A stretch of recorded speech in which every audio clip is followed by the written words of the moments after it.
सत श्री अकाल। आज हमारे बीच में इस शहर के और नॉर्दर्न इंडिया के और इस समय देश के भी जाने माने वकील माननीय श्री सतपाल जैन जी, आप 2 बार चंडीगढ़ के एमपी भी रहे हैं और इस समय एडिशनल सॉलिसिटर जनरल भी हैं। इनके जीवन में एक बड़ी खास बात जुड़ी हुई है। इन्होंने इमरजेंसी जो 1975 में लगी थी उनके दिनों को सहा भी है और देखा भी है। तो आज इसी विषय पे उनसे बात करेंगे। सतपाल जैन जी, थोड़ा स्वागत है बहुत बहुत पंजाब पुलिस वालों बहुत तरफ। धन्यवाद। धन्यवाद। जैन साहब, तुसी एमरजेंसी ਦੇ ਵੇਲੇ बहुत एमरजेंसी के समय बहुत छोटे होंगे, और आपकी उम्र कितनी थी और क्या आपको उसमें परिस्थितियों में क्या आपको लगा, तो उसके बारे में हमारे दर्शक जानना चाहेंगे। थोड़ा सा उसके बारे में बताइए कि इमरजेंसी 25 जून 1975 को लगी थी और मेरा जन्म दिवस 15 जून को होता है। तो मैं उस समय 23 वर्ष का था। पंजाब यूनिवर्सिटी की जो स्टूडेंट काउंसिल थी, छात्र संघ, उसका महासचिव था, चुना हुआ। तो अचानक सुबह मालूम हुआ कि देश में इमरजेंसी लगा दी गई है और सभी विपक्षी नेताओं को गिरफ्तार किया जा रहा है। तो मैं उस समय मैंने एमए पास करके लॉ में एडमिशन के लिए अप्लाई किया हुआ था। तो मैं कुछ दिनों के बाद जब लॉ डिपार्टमेंट में एडमिशन लेने गया तो मेरा नंबर मेरिट लिस्ट में था। मैंने बीए ऑनर्स एमए पास की हुई थी। तो जो ही मैं इंटरव्यू देके बाहर निकला तो मुझे गिरफ्तार कर लिया गया, जेल में भेज दिया गया और मेरे विरुद्ध ये केस बनाया गया कि मैंने पंजाब यूनिवर्सिटी में बहुत बड़ी छात्र संघ की रैली की, सैकड़ों बच्चों को इकट्ठा करके कहा कि इंदिरा गांधी की सरकार को पलटा देंगे, उसको उल्टा देंगे। तो उस समय 23 वर्ष की आयु थी जब ये सारा मैंने अपनी आंखों के सामने देखा। 25 जून जब इमरजेंसी सुबह लगी, 25 और 26 जून की रात को इमरजेंसी रात को लगी लगे थी। थे। रात को लगी थी। तो जो ही इमरजेंसी लगी ऐसे हुआ जैसे दिन में काला अंधेरा आ गया होता है। सारे अखबार बंद, सेंसर बंद लगा दिया गया प्रेस पे। लीडरों की गिरफ्तारियां शुरू हो गई। कोई किसी से बात नहीं कर सकता था, कहीं जा नहीं सकता था, पुलिस ही पुलिस नजर आती थी। तो वो काला अध्याय की शुरुआत मैंने अपनी आंखों के सामने देखी। ਜੈਨ ਸਾਹਿਬ, ਇਹਦੇ ਵਿੱਚ ਕਿਉਂਕਿ ਅਸੀਂ ਵੀ ਜਾਨਣਾ ਚਾਹਾਂਗੇ, ਕਿਉਂਕਿ ਤੁਹਾਡੇ ਕੋਲ ਤਾਂ ਤੁਸੀਂ ਉਸ ਸਮੇਂ 23 साल ਦੇ ਸੀਗੇ, आप थे इसमें, जो उस समय की परिस्थितियां कुछ आप अगर बता सके तो थोड़ा सा हमारे दर्शकों के लिए अच्छा होगा। उस समय कैसी परिस्थितियां थी और इंदिरा गांधी ने ये ऐसा स्टेप इमरजेंसी लगाई कि उस देश को क्या क्या भुगतना पड़ा, थोड़ा सा इस बारे में थोड़ा गाइड कर दे। 5 जून 1975 को श्रीमती इंदिरा गांधी के चुनाव को इलाहाबाद हाई कोर्ट ने रद्द कर दिया। जो 1971 में रायबरेली से श्रीमती इंदिरा गांधी जीती थी, उसको स्वर्गीय राजनारायण जी ने चुनौती दी थी इलाहाबाद हाई कोर्ट। वो निर्णय आ गया और उस निर्णय ने श्रीमती इंदिरा गांधी को भ्रष्ट आचरण के लिए दोषी माना। तो मांग तो ये उठ रही थी कि वो त्याग पत्र दें। इसी दौरान श्री जयप्रकाश नारायण जी का आंदोलन, सिंहासन खाली करो कि जनता आती है, चरम सीमा पे था। कांग्रेस के अंदर भी मांग उठ रही थी कि श्रीमती इंदिरा गांधी हाईकोर्ट के निर्णय के बाद अपने पद से त्याग पत्र दें। लेकिन उन्होंने त्याग पत्र देने की बजाय अपने सिद्धार्थ शंकर रे जी की सलाह पर इमरजेंसी लगा दी और लोगों को गिरफ्तार कर लिया। जितने विपक्ष के नेता थे सबको गिरफ्तार कर लिया, जेलों में डाल दिया, सेंसरशिप लगा दी। तो इलाहाबाद हाईकोर्ट के निर्णय को सम्मान करने की बजाय उन्होंने उसको एक चुनौती मानकर अपने लिए रास्ता ढूंढा इमरजेंसी का, और फिर सारे लीडरों को जेल में डाला। और फिर आगे चल के जिस कानून के आधार पर श्रीमती इंदिरा गांधी का चुनाव रद्द किया गया था, उन्होंने पार्लियामेंट का सेशन बुलाकर उस कानून को ही चेंज कर दिया। जैसे मान लो ये कहा जाए कि कोई आदमी ने किसी का पेन चुराया है तो उसको चोरी की सजा हो जाए, और बाद में आप कानून ये बना दो कि नहीं नहीं, पेन चोरी करना चोरी नहीं माना जाएगा, और उसके बाद आप बचकर निकल जाओ। तो जो परिस्थितियां थी, सारे देश में वातावरण उनके खिलाफ था, कांग्रेस के अंदर भी कांग्रेस के बाहर भी। उस स्थिति से सामना करके लोकतांत्रिक तरीकों से उसका सामना करने के बजाय उन्होंने तानाशाही का रास्ता अपनाना ठीक समझा। तो उस समय जो बड़ी मशहूर अमेंडमेंट्स आई है, 42 अमेंडमेंट्स, उस समय इन्होंने, वो आप कह रहे हो वो उस समय उन्होंने की है सारी अमेंडमेंट्स, जो अपने आप को जस्टिफिकेशन जो इन्होंने की है इंदिरा गांधी ने भी सरकार का अपने में रहना, क्योंकि आपसे। पार्लियामेंट का सेशन बुलाया गया, उसके बाद सारे विपक्ष के लोग जेल में थे। तो उस पार्लियामेंट सेशन में सिर्फ और सिर्फ रूलिंग पार्टी के और सीपीआई, जो उस समय कांग्रेस का समर्थन कर रही थी, सिर्फ उन्हीं के पार्टी एमपी जो थे लोकसभा में और राज्यसभा में थे। बाकी सारे नेता, अडवाणी जी, वाजपेयी जी, चौधरी चरण सिंह, प्रकाश सिंह बादल, मधु दंडवते, मधु लिमे, सारे नेता जेलों में बंद कर दिए गए।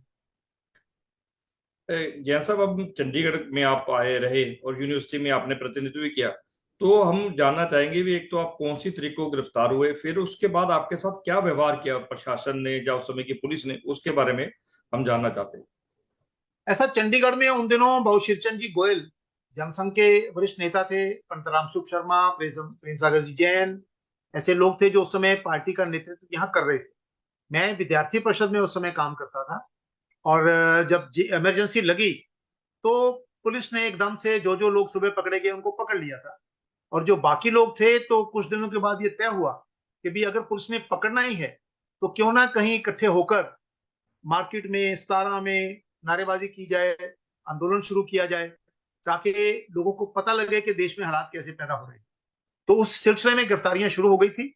मेरी जो गिरफ्तारी थी, वो जब मैं लॉर्ड, मैंने जैसे बताया, एडमिशन लेने गया, तो पंजाब यूनिवर्सिटी से मुझे अरेस्ट किया गया, मुकदमा बनाया गया और उसके बाद जेल में भेज दिया गया। यहाँ के जो स्थानीय नेता थे, जनसंघ के, आरएसएस के, उस समय संसार जी, केशव खुराना जी, और भाजपा के जो नेता थे, उन सब ने मिलजुल कर उसके खिलाफ आंदोलन शुरू किया। फिर मेरे खिलाफ जो मुकदमा बनाया गया था, उस मुकदमे के आधार पर, क्योंकि मेरे पे डिफेंस ऑफ इंडिया रूल लगाया गया था, तो कोई लगभग 4 महीने के बाद कोर्ट ने कहा कि कोई कॉग्निजेबल ऑफेंस नहीं है, तो मुझे उन्होंने डिस्चार्ज किया। जो बाकी लोग थे उन पर मीसा लगा गया, डीआईआर, किसी पर 751, ऐसे करके कोई लगभग 100 के करीब लोग चंडीगढ़ जनसंघ के, एबीवीपी के और बाकी पार्टियों के भी लोग उस समय जेल में थे। उसके बाद फिर राष्ट्रीय स्तर पर आरएसएस ने, जनसंघ ने, बाकी पार्टियों ने मिलकर यह तय किया कि हम इसके खिलाफ सत्याग्रह करेंगे। और प्रतिदिन एक निश्चित स्थान पर 4, 5, 6, 8, 10 जितने भी लोग तैयार होते थे, वो मिलकर सत्याग्रह करेंगे और वहां पर अपनी गिरफ्तारी देंगे। 27 जनवरी 1976 को मैं 6 लोगों के साथ, जिसमें हमारे आज के जो प्रांतीय प्रचारक, क्षेत्रीय प्रचारक रहे हैं, श्री रमेश्वर जी, वो भी शामिल थे, तो हम 6 लोगों ने 27 जनवरी को 1976 को पंजाब यूनिवर्सिटी में अपनी गिरफ्तारी दी। हम सारी जगह घूमे नारे लगाते हुए और हमें गिरफ्तार किया गया।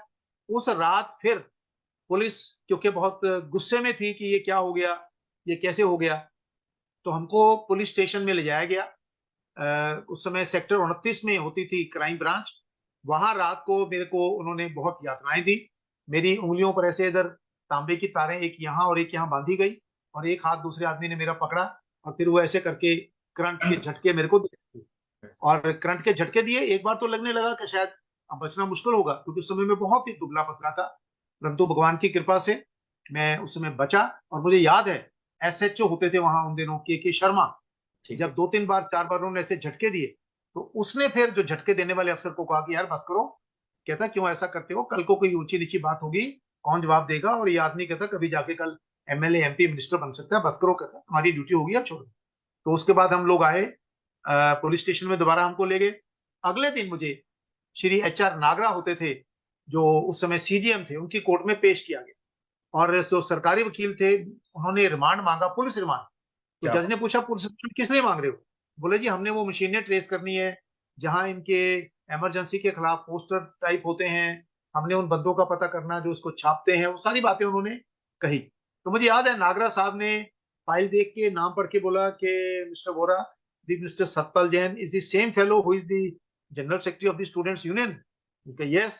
तो उन्होंने फाइल भगा के मारी, मतलब what, police remand, these are political prisoners, no no no, no police remand, judicial remand. और उसके बाद फिर लगभग 5-6 महीने फिर मैं जेल में रहा। और जब फिर चुनाव 77 के आसपास चुनाव की घोषणा आने के पास हुई, फिर हमको उसके बाद मैं बाहर आया। तो कुल मिला के ऐसे मेरा लगभग 1 वर्ष का समय जेल के अंदर रहा। तो आपके आपके मुख से जो जेल की आपकी यादें हैं वो भी कुछ सुनना चाहिए। जेल में आपके साथ उस समय कौन कौन पॉलिटिकल प्रिजनर्स थे, और वो अपने खासकर चंडीगढ़ और पंजाब के भी कोई आते होंगे यहाँ पे एजुकेशन करने, तो उनके बारे में थोड़ा बताइए। जेल में जिस बैरक में हम लोग, एक ही बैरक में थे सभी, एक बैरक में सारे एडजस्ट हो जाते थे। जो नाम आज मेरे को याद है उनमें पंजाब हरियाणा हाई कोर्ट के पूर्व चीफ जस्टिस जस्टिस जेबी गुप्ता उसमें थे, बहुत दिलीप चंद गुप्ता जी जो संघ चालक थे वो वहां पे थे, बहुत श्रीचंद गोयल थे, पंडित रामस्वरूप शर्मा थे, प्रेम सागर जी जैन थे, फिर जितेंद्र चोपड़ा, फिर रविंद्र नाथ सहगल, देशराज टंडन, ऐसे लोग थे। हमारी एमआर लखनपाल कुछ देर हमारे साथ रहे। एक बार अकाली दल के कुछ वर्कर आए थे, वो भी हमारे साथ वहां पर रहे जेल में। सतपाल गुप्ता जो बाद में हरियाणा में आईएएस बने, वो भी इमरजेंसी में हमारे साथ जेल में थे। 2-3 आदमी हमारी जेल में से बाद में राजनीतिक जीवन में गए या सामाजिक जीवन में गए। जेबी गुप्ता जी जज बन के चीफ जस्टिस बने, सतपाल गुप्ता आईएएस में गए और मैं सतपाल जैन राजनीति में आया। उस समय जेल के अंदर वातावरण बहुत अच्छा था। बाहर सारी जो दुनिया थी वो जेल की तरह थी। एक बार हमारे यहाँ एक जस्टिस डीएस तवातिया इंस्पेक्शन पे आए, जेल की इंस्पेक्शन करने आते थे। तो जेल सुपरिटेंडेंट ने और जेल के अधिकारियों ने उनको सारी बैरकें दिखा दी, पर हमारे वाली बैरक में नहीं लेकर आए। तो जस्टिस तवातिया बहुत ही पहुंचे हुए जज थे, तो उन्होंने जब वो ले जाने लगे तो उन्होंने सुपरिटेंडेंट से पूछा कि यहाँ कोई पॉलिटिकल प्रिजनर नहीं है? तो बोला है। तो कहा है? बोला वो दूसरी बैरक में है। तो बोला तुम मुझे वहां क्यों नहीं लेकर गए? नहीं नहीं सर, वो ध्यान चले हो, कहता मैं उस बैरक में जाना चाहता हूँ। तो जस्टिस तवातिया हमारी बैरक में आ गए। पता लगा तो हमने कुर्सी सामने लगाई। तो कई हमारे वकील थे, तो जेबी गुप्ता जी, श्रीचंद गोयल जी, सब वकील थे, वो आके बैठे। तो बीच में से किसी ने कहा कि सर ये हमको दबाना चाहते हैं जेल वाले। तो जस्टिस तवातिया ने कहा कि अगर ये दबने वाले होते तो जेल में ही ना आते। तो उन्होंने भाऊ दिलीप चंद गुप्ता से पूछा, जेबी गुप्ता जी से पूछा, कैसे हो आप? तो उन्होंने कहा हम यहाँ मजे में हैं, वकील तो यहाँ बहुत हैं, एक आप जज आए हैं और एक अगर और जज आ जाए तो हम यहाँ कचहरी भी लगा सकते हैं। तो बड़े खुश हुए, चले गए। फिर एक बार क्या हुआ, हमारे वहां एक नाई आता था जो सबके बाल काटा करता था। ठीक है। तो वो 4-5 दिन नहीं आया। तो 4-5 दिन के बाद जब वो आया तो हमने उससे पूछा कि तुम कहाँ गए हुए थे? तो उसने कहा जी कि मेरे को कार में, काले शीशों वाली कार में बंद करके ले गए थे किसी जगह पर, और वहां एक सज्जन आए हुए थे बुजुर्ग, उनके मैंने बाल बनाए, उनके मैंने नाखून काटे। तो सब लोग समझ नहीं पा रहे थे कि कौन हो सकता है। नाम लिए 3-4 लोगों के, उन्होंने कहा नहीं, नाम तो वो जानता नहीं था किसी का। तो मैंने जयप्रकाश नारायण जी से, क्योंकि मेरी मीटिंग हुई थी कई बार, मैं उनको पहचानता था। उनके नाक पर यहाँ तिल था, नीला। तो मैंने उसको पूछा कि उन बुजुर्गों के नाक पे तिल था? बोला हाँ जी, नाक पे तिल था नीला। तब हमको मालूम हुआ कि जयप्रकाश नारायण जी को भी चंडीगढ़ लाया गया। हमारी जेल में एक हफ्ते के लिए विजय कुमार मल्होत्रा रहे थे, चंद्रशेखर भी आए थे, लेकिन हमको वो कब आए कब गए हमको बाकियों को वो बताया नहीं गया। हम लोग सामूहिक रूप से वहां किचन चलाते थे, जिनके घर से, क्योंकि हफ्ते में एक बार घर के लोग मिलने आते थे, जो भी सामान आता था पूल में डाल देते थे। मूलचंद प्रेमी सेक्टर 22 वाले हमारे साथ थे, उनका हलवाई का काम था। तो उन्होंने कहा कि ऐसा करिए आप, इनसे आप खाने के बजाय राशन ले लीजिए, हम अपनी किचन खुद बनाएंगे। तो उन्होंने वो किचन शुरू की। मुझे याद है कि कितना बढ़िया खाना वो बनाते थे, समय पे खाना सबके लिए, वहीं के बना हुआ खाना, दाल सब्जी हम लोग खाते थे। फिर सुबह, उस समय जेल में नाश्ता नहीं मिलता था, प्रिजनर्स को नाश्ता नहीं दिया जाता था। तो हमने फिर सलाह की कि ऐसा करिए, जो सबका दूध आता है, जो बी कैटेगरी को एंटाइटल थे, उन सबका दूध उबाल देते थे।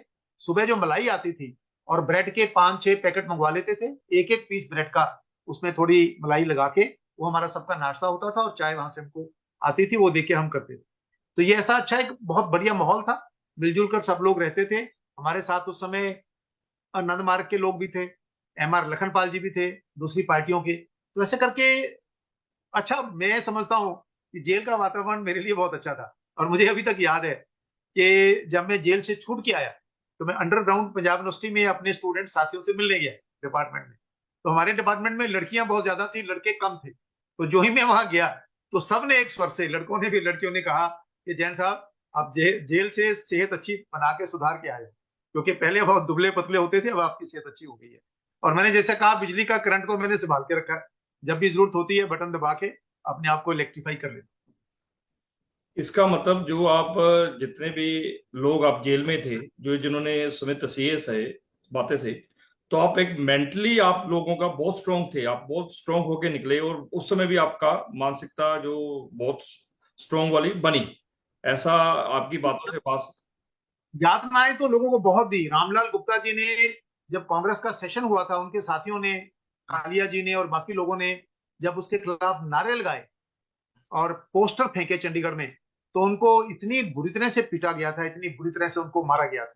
एक हमारे सुनील कालिया होते थे, जो सेक्टर 27 में जो उनके जो ये हैंडबिल वगैरह वो पोस्ट करते थे, हैंडबिल पोस्ट किया करते थे। तो उन्होंने एक दिन पुलिस को लगा कि चंडीगढ़ के पोस्ट बॉक्स में हैंडबिल डाले जा रहे हैं अनोनिमस टिकट लगाकर, और लोगों के पास बाई पोस्ट जा रहे हैं, तो कैसे पकड़ा जाए। तो चंडीगढ़ पुलिस ने स्ट्रेटजी बनाकर शहर में जितने भी पोस्ट बॉक्स थे सब पर सीआईडी का एक एक आदमी अलॉट कर दिया 24 आवर, ताकि कोई भी व्यक्ति जब कोई चिट्ठियां डालने आए तो वो वॉच करें कि वो क्या डाल रहा है। तो कालिया जी जब एक थब्बा ऐसे हैंडबिल का लेकर आए जो ऊपर चिट्ठी लगा के टिकट लगा के उसमें डालते थे, तो जो ही उन्होंने अपने लिफाफे से निकाल के डालने की कोशिश की, जो सीआईडी का आदमी था वहां आया, उसने बाजू उनकी पकड़ ली और उनको बहुत टॉर्चर किया गया, बहुत वो किया गया। कुछ लोगों को तो ये शारीरिक यातनाएं दी गई। कुछ ऐसे लोग भी थे, श्री राम थे सेक्टर 36 के हमारे, एक मजदूर नेता थे, बिल्कुल एक सिंपल वर्कर, एक जय नारायण नाम के छोटे से दुकानदार थे हाँ। बुड़ैल से, जिनको नारायण दास जी की गलतफहमी में पकड़ कर दिया गया। ऐसे उन लोगों को इतनी मतलब यातनाएं फिजिकल तो शायद नहीं दी होंगी, लेकिन परिवार उनके इतने बर्बाद हुए पीछे, रोटी रोजी की इतनी प्रॉब्लम आई कि उन लोगों को मानसिक, शारीरिक और अलग अलग किस्म की यातनाओं लोगों को झेलनी पड़ी। इसमें एक जो बात निकल के आ रही भी, जो आप लिटरेचर बांटते थे, लिटरेचर बेसिकली उसमें क्या लिखा होता था जो जितना पुलिस इतना बह खाती थी? लिटरेचर के अंदर देखिए, उस समय इंदिरा गांधी की और सरकार का प्रयत्न क्या था। प्रयत्न ये था कि देश में इतना डर का माहौल पैदा हो जाए कि कोई भी सरकार के खिलाफ सोचे भी नहीं, एक शब्द भी नहीं बोले, और उनको लगे कि नहीं ये सारा आंदोलन समाप्त हो गया। तो इस कारण से जब वो हैंडबिल आता था उसमें लिखा होता था कि यहाँ इमरजेंसी लगाई गई है, केरला में एक सीपीएम के वर्कर की जेल में मृत्यु हो गई थी, कि उसकी मृत्यु हो गई है टॉर्चर की वजह से, वहां पर उसको बर्बाद कर दिया, यहाँ मकान तोड़ दिए, यहाँ लोगों की नौकरियां हटा दी। तो सरकार के खिलाफ आंदोलन चल रहा है, ये भावना हम पैम्फलेट से देते थे, और सरकार के खिलाफ आंदोलन ना चले इसका प्रयास सरकार कर रही थी। तो इसलिए उनको डर लगता था, इंदिरा गांधी को यह लगता था कि मैंने सेंसरशिप लगा दी, सारे लीडरों को जेल में डाल दिया, ना अखबार में न्यूज ना रेडियो में न्यूज, तो ये कौन है छोकरे चल्ले जो अभी भी मेरी शान में गुस्ताखी कर रहे हैं, इसलिए इनको क्रश करो। और उस कारण से फिर सरकार, पुलिस और वो सारी इनको गिरफ्तार करने के लिए आतुर होती थी।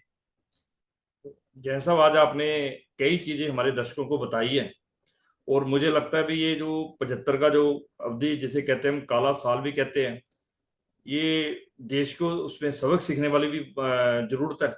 और आप लोगों के कारण नहीं, आप लोगों की इतनी तपस्या के कारण नहीं, जो उस समय 75 में किया, तो आज भारत की हमने तस्वीर बदली हुई देखी है। आप यहाँ मैं पे। दो बातें कहना चाहता हूँ, हाँ दो जी। बातें कहना चाहता हूँ। पहली बात तो ये कि वो जो काले दिन थे, भगवान करे कि फिर दोबारा कभी भी देश की राजनीति में किसी भी जनरेशन को ना सामना करना पड़े। दूसरी बात, जो उस समय की इंदिरा गांधी जी की सरकार ने अत्याचार किए, देश में अत्याचार किए, लोकतंत्र पर, जनता पर, जुडिशरी पर, बाकी सब पर, मैं समझता हूं कि आज 48 वर्ष के बाद, 2 साल के बाद 50 वर्ष हो जाएंगे, जैसे बाकी कामों के लिए लोग कह रहे हैं कि गांधी परिवार को माफी मांगनी चाहिए, जो सिखों पर दंगे हुए उनके लिए माफी मांगनी चाहिए, मैं समझता हूं कि समय आ गया है, आज सारा देश ये मांग करे कि गांधी परिवार और उनके वारिसों को आपात स्थिति में जो ज्यादतियां हुई हैं उसके लिए माफी मांगनी चाहिए देश से। आज जो जैन साहब ने किया भी, गांधी परिवार को माफी मांगनी चाहिए इमरजेंसी के लिए भी। इसी नोट पे साथ सतपाल जैन जी, आपका बहुत बहुत शुक्रिया, आप पंजाब पल्स में आए, बहुत बहुत थैंक्स। आज कई चीजें हमें पता भी लगी हैं, और आपको कष्ट देते रहेंगे आगे भी। जैन नहीं साहब, कभी थैंक्स थैंक्स।